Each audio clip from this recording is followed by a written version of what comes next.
Plusieurs centaines de dessins montrés dans l'exposition. Il s'agit de plein d'esquisses du Petit Prince, de plein d'essais où on voit notamment le Petit Prince avec un chien, avec un perroquet, avec un escargot, donc pas du tout avec un renard. Toutes ces recherches stylistiques de Saint-Exupéry étaient auparavant inconnues et on a l'occasion de les montrer pour la première fois.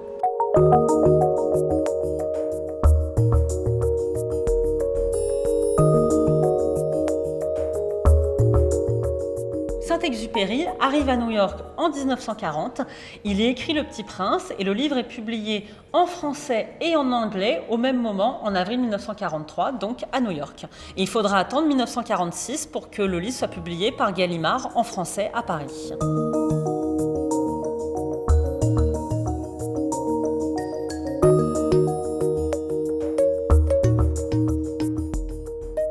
Ce qui est très touchant, c'est de voir à quel point il avait besoin du dessin pour s'exprimer. À l'origine, c'est un écrivain, c'est aussi un aviateur.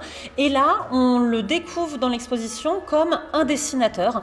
Donc on voit que le dessin l'accompagne tout au cours de sa vie. Et surtout, on va voir tous les efforts qu'il a mis dans ses dessins. Dans l'exposition, on verra plein de lettres qu'il écrit à sa mère en lui demandant de juger ses dessins, en lui demandant ce qu'elle en pense. On va voir plein d'essais où lui-même écrit « Zut, j'ai raté, je ne sais pas dessiner ».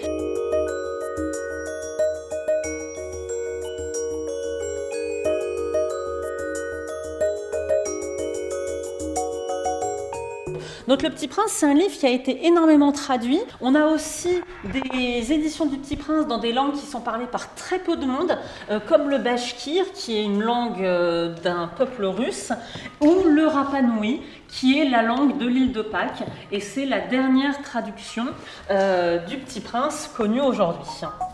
C'est vraiment un livre qui a un succès incroyable et qui s'explique parce que ce message d'aller vers les autres, ce message de rencontre qui est porté par le Petit Prince, par l'aviateur, par le renard, c'est finalement quelque chose dont on a tous besoin et auquel on peut tous s'identifier.